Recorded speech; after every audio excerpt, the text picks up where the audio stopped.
l'eau de la vie.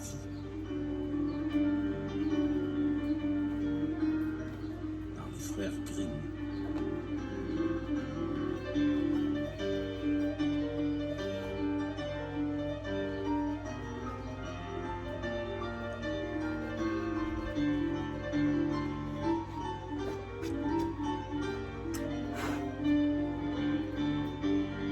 Il était une fois un roi qui tomba malade, et personne ne croyait qu'il pût conserver la vie.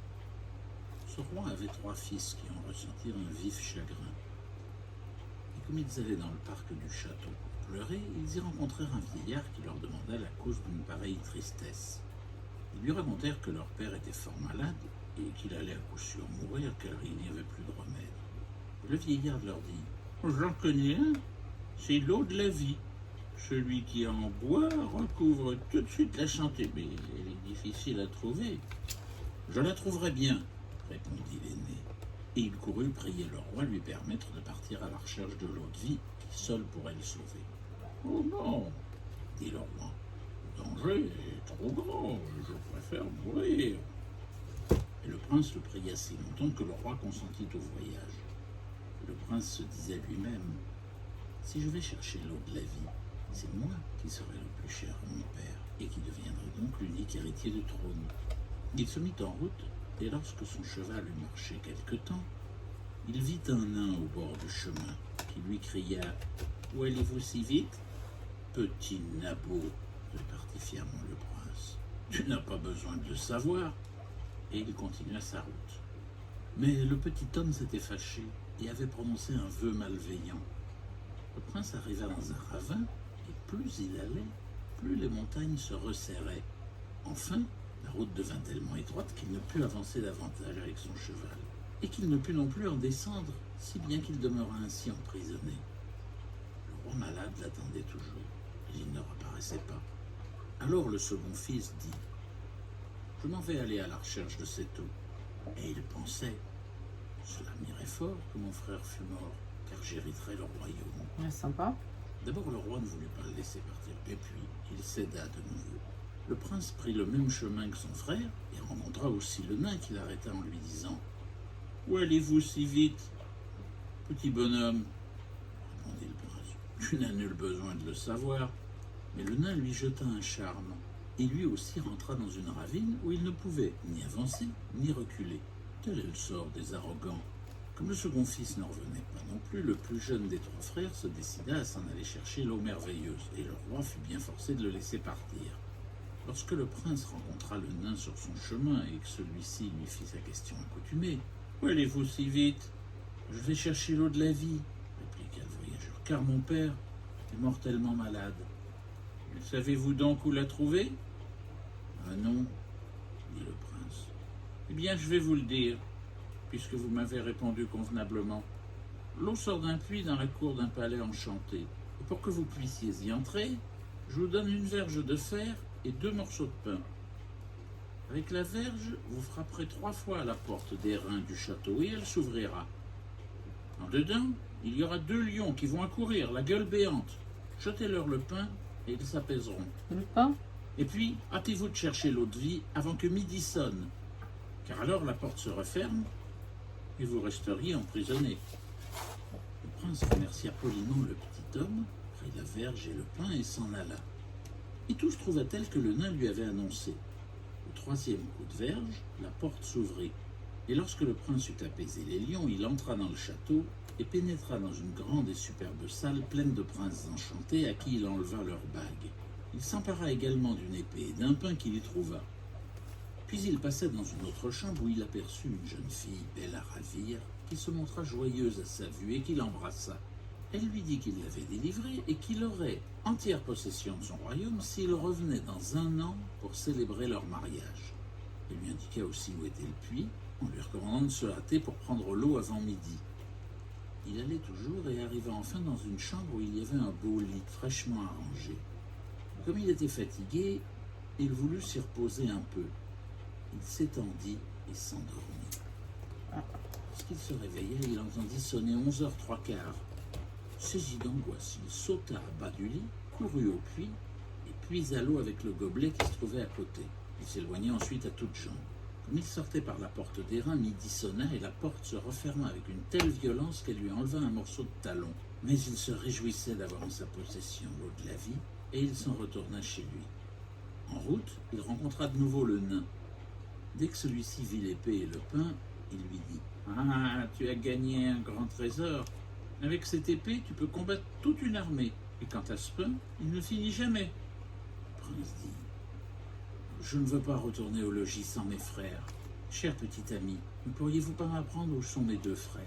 Ils sont partis avant moi pour chercher l'eau et ne sont jamais revenus. » « Ils sont emprisonnés entre 2 montagnes, répondit le nain, et je les ai retenus là pour leur arrogance.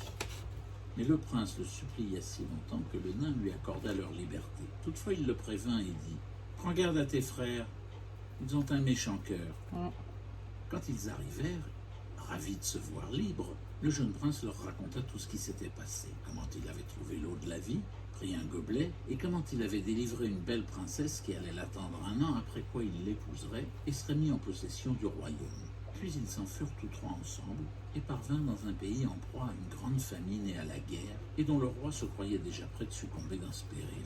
Le prince alla chez lui aussitôt et lui donna le pain avec lequel fut apaisée la famine de tout le royaume. Ensuite, il lui donna son épée, et le roi, ayant battu l'armée de ses ennemis, put vivre désormais en liberté et en paix.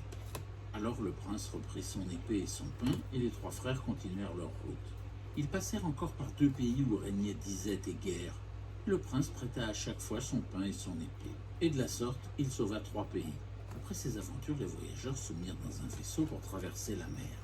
Pendant le trajet, les 2 aînés se dirent entre eux : « C'est notre jeune frère qui a trouvé l'eau de la vie et pas nous. Et pour cela, notre père va sûrement lui donner le royaume qui nous appartenait, et il nous prendra notre bonheur. » Il l'enviait et songeait au moyen de le perdre. Mais non, il a le Ils sien. attendirent qu'il fût bien endormi et ôtèrent l'eau de la vie du gobelet pour se l'approprier, et y remirent de l'eau de mer salée et âcre. Lorsqu'il fut de retour chez eux, le jeune fils apporta son gobelet au roi malade pour qu'il y bût et recouvra sa santé. Et à peine eut-il pris une gorgée de cette eau de mer qu'il devint encore plus malade qu'auparavant. Et comme il s'en désespérait, les aînés allèrent le trouver et accusèrent leur frère d'avoir voulu l'empoisonner. Ils ajoutèrent même qu'ils avaient rapporté la véritable eau de la vie, et ils la donnèrent au roi. À peine celui-ci en eut-il bu qu'il sentit se dissiper son mal et redevint sain et fort comme dans sa jeunesse. Alors les 2 fils aînés se rendirent près de leur frère et lui dirent en se moquant : « Tu as découvert l'eau de la vie, mais tu n'as eu pour toi que la peine, et nous aurons la récompense. Tu aurais dû être plus sage et ne pas fermer l'œil. Nous t'avons pris l'eau de ton gobelet pendant le trajet sur mer. Dans 1 an, l'un de nous ira chercher la belle princesse. Et garde-toi bien de nous trahir. Ah Le bon? roi ne croirait pas un mot de tes discours. Et si tu ouvres seulement la bouche, tu perdras la vie. Et si tu te tais, nous t'en ferons cadeau. » Le vieux roi était en effet très irrité contre son jeune fils à qui il attribuait la pensée d'avoir voulu le tuer. Il fit assembler toute la cour et rendre un jugement par lequel le pauvre prince était condamné à subir la mort secrètement. Un jour que le prince était à la chasse sans crainte ni souci d'aucune sorte en compagnie du chasseur du roi, comme il se trouvait seul dans la forêt et que le chasseur avait l'air triste, le prince lui dit : « Mon ami, qu'as-tu donc ? » ?»« Je ne puis le dire, » répliqua le chasseur, « et pourtant je le dois. »« Parle toujours, » reprit le prince, « je te pardonnerai. »« Hélas, » répartit le chasseur, « il faut que je vous tue. C'est un ordre express du roi. » Le jeune homme, saisi d'effroi, s'écria : « Mais bon chasseur, laisse-moi la vie. Prends, je t'en prie, mon habit royal et donne-moi le tien. »« Oh, je le veux bien, mon prince, » répondit le chasseur, « car jamais je n'aurais pu tirer sur vous. » Et il prit donc l'habit du prince, et le prince endossa le vêtement du chasseur. Puis ce dernier rentra au logis, et le fils du roi s'en alla par la forêt. Quelque temps après, on envoyait au vieux roi 3 voitures chargées de cadeaux en or et en pierreries, destinées au plus jeune prince par les rois qui avaient battu leurs ennemis avec son épée et nourri leur peuple avec son pain, et qui voulaient se montrer reconnaissants. Ceci alla au cœur du roi, et il pensa qu'il serait possible que son fils cadet fût innocent. « Oh, dit-il en présence de sa cour, « il est encore, que j'ai de remords de l'avoir fait tuer. » Alors, dit le chasseur, « j'ai bien fait de ne pas l'avoir tué. Je n'ai pu me résoudre à exécuter vos ordres. » Et il conta comment tout s'était passé. Le roi, à cette nouvelle, fut ravi et fit annoncer par tout le royaume que son fils pouvait revenir afin de rentrer dans ses bonnes grâces. Entre-temps, la belle princesse ordonna qu'un chemin splendide et tout en or fût disposé devant son palais, et que le visiteur qui viendrait à cheval au milieu de la route fût aussitôt introduit, car celui-ci serait le vrai chevalier qu'elle attendait. Mais ces gens devaient refuser l'entrée à quiconque s'avancerait sur un des bas-côtés, car ce ne serait point le vrai prétendant. Quand le temps fixé fut presque entièrement écoulé, l'aîné des trois frères pensa qu'il lui fallait se hâter d'aller trouver la princesse et de se déclarer son sauveur pour obtenir sa main et son royaume avec elle. Le voilà donc parti sur son cheval. Quand il arrive devant le palais, il vit la splendide route d'or, et il se dit « Ce serait bien dommage de marcher dessus », et il détourna son cheval à droite. Mais lorsqu'il fut devant la porte, les gens de la princesse lui dirent qu'il n'était pas le vrai prétendant et qu'il pouvait s'en aller. Bientôt, le second prince se mit en route, et lorsqu'il arriva en face du chemin d'or, où son cheval avait déjà posé pied, il dit aussi « Ce serait péché de marcher sur ce chemin.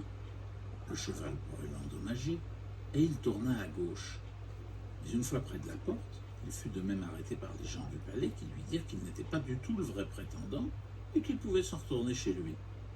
Enfin, l'année étant complètement écoulée, le jeune prince voulut sortir de la forêt pour aller chercher sa fiancée et oublier ses chagrins avec elle.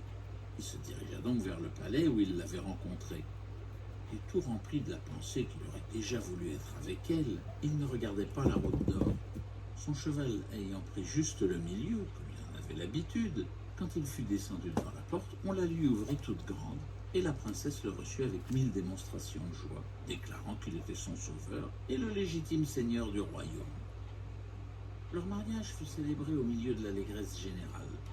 Après quoi, la princesse raconta au prince que son père l'avait mandé auprès de lui et lui avait pardonné. Le prince se rendit alors à la cour du vieux roi et lui apprit tout ce qui s'était passé, comment ses frères l'avaient trompé et comment néanmoins il avait gardé le silence. Le roi voulait punir les coupables, mais ils s'étaient embarqués sur la mer et avaient pris la fuite pour ne plus revenir de leur vie.